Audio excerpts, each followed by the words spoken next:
Warahmatullahi wabarakatuh. Waalaikumsalam warahmatullahi wabarakatuh. Alhamdulillahirabbil alamin. Wa bihi nasta'inu ala umuri dunya wa din. Wassalatu wassalamu ala asyrafil anbiya'i wal mursalin sayyidina wa habibina wa maulana Muhammad wa ala alihi wa sahbihi wa man tabi'ahu bi ihsan ila yaumil din.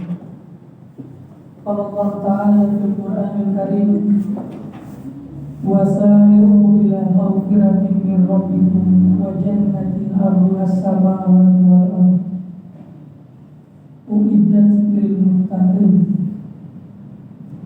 Shadaqallahul azim. Kaum muslimin jamaah sholat isya, dan insya Allah akan dilanjutkan dengan sholat tarawih berjamaah. Mari kita kembali dengan menundukkan hati kita di hadapan Allah sembari memanjatkan puji serta rasa syukur kita kepada Allah Subhanahu wa Ta'ala. Karena syukur inilah yang insya Allah akan menyelamatkan kita. Syukur atas limpahan nikmat Allah Subhanahu wa Ta'ala. Syukur ini juga akan membuat musuh manusia yang paling sejatinya musuh manusia akan kecewa dan menangis. Karena syaitan pernah berjanji di hadapan Allah akan berusaha sekuat tenaganya untuk agar sedikit orang-orang yang bersyukur. Mudah-mudahan kita bagian dari orang-orang yang bersyukur itu. Salawat dan salam juga kita sampaikan kepada junjungan kita, teladan kita, pribadi agung dan mulia Rasulullah Sallallahu Alaihi Wasallam.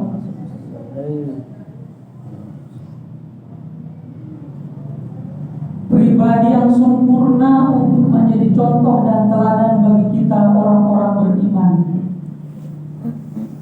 Tidak ada lagi manusia yang paling pantas dalam arti paripurna sebagai teladan dari semua aspek kehidupan yang bisa kita jadikan contoh. Dan kepada Rasulullah Muhammad SAW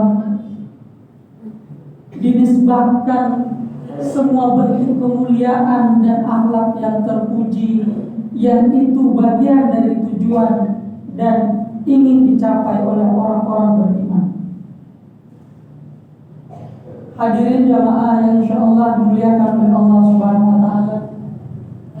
Pada kesempatan ceramah singkat ini, mari kita sedikit mengangkat kembali tema tentang bagaimana orang-orang insan itu beristighfar dan tazkiyatun nafs. Ramadan ini adalah pembentukan suasana, kondisivitas, bagaimana Allah dan Rasulnya membuat kondisi dan suasana yang betul-betul kita mampu dan terkondisikan untuk beribadah kepada Allah Subhanahu wa Ta'ala. Tidak hanya sampai di situ, dari konteks yang lebih luas, tazkiyatun nafs ini menjadi bagian penting dari kehidupan orang-orang beriman. Oleh karena itulah salah satu tugas seorang rasul, termasuk Nabi Muhammad SAW, adalah tazkiyatun nafs, membersihkan hati dan jiwa manusia. Allah berfirman di dalam surah Al-Baqarah ketika Nabi Ibrahim berdoa kepada Allah Subhanahu wa Ta'ala dan meminta keturunannya untuk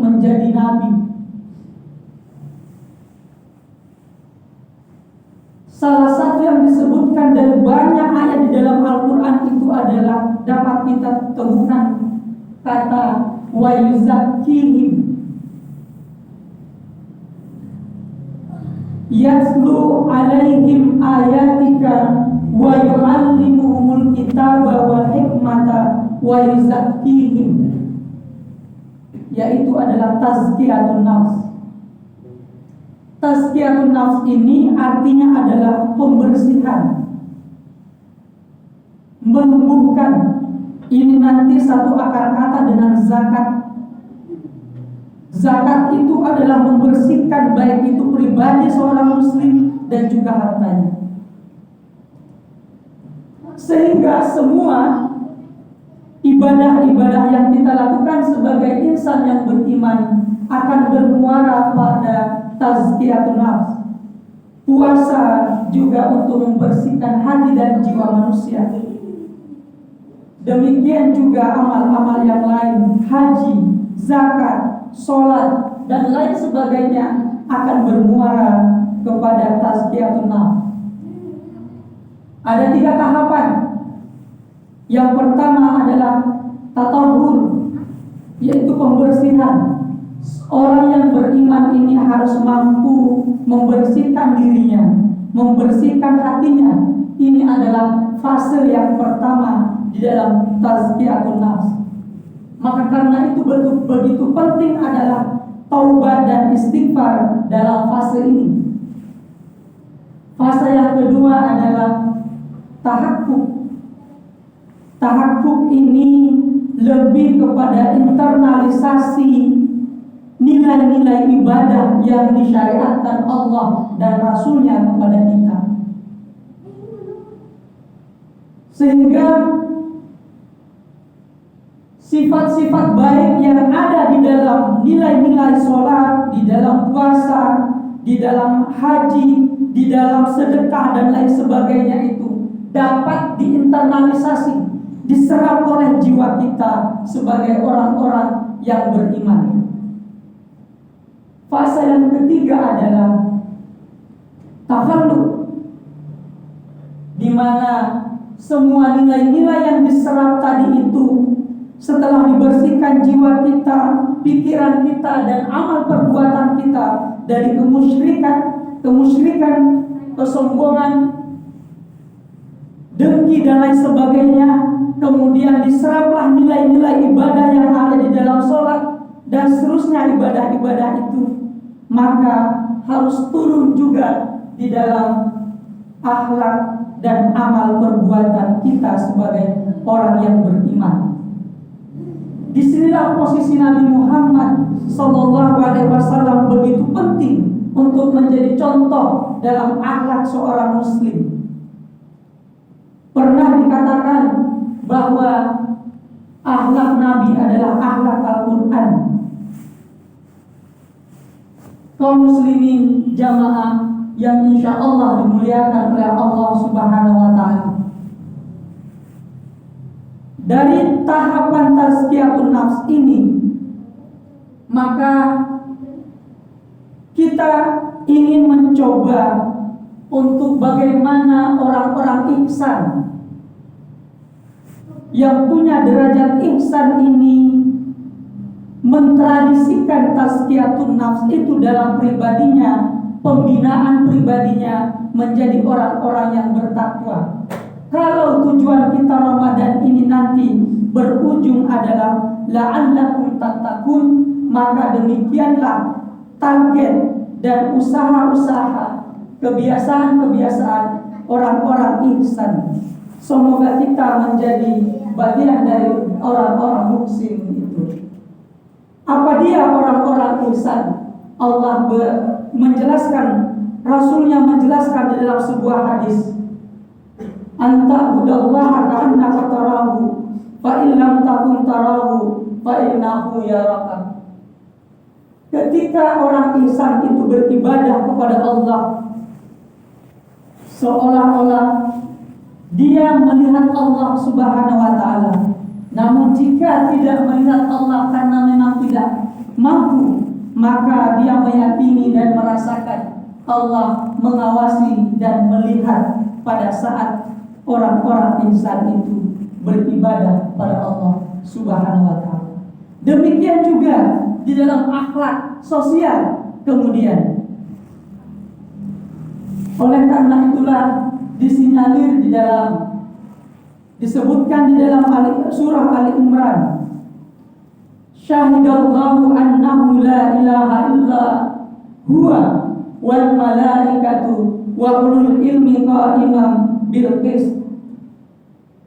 Pada puncaknya nanti agar orang-orang beriman ini, orang-orang bertakwa ini, karena terus ingin memperbaiki, mengambil posisi yang terbaik sebagai orang ihsan, mereka percaya dan yakin syahidallahu la ilaha illa annahu la ilaha illa Allah menyaksikan semua gerak-gerik, baik itu perbuatan hati, perbuatan pikiran, dan amal perbuatan akhlaknya akan disaksikan oleh Allah Subhanahu wa taala.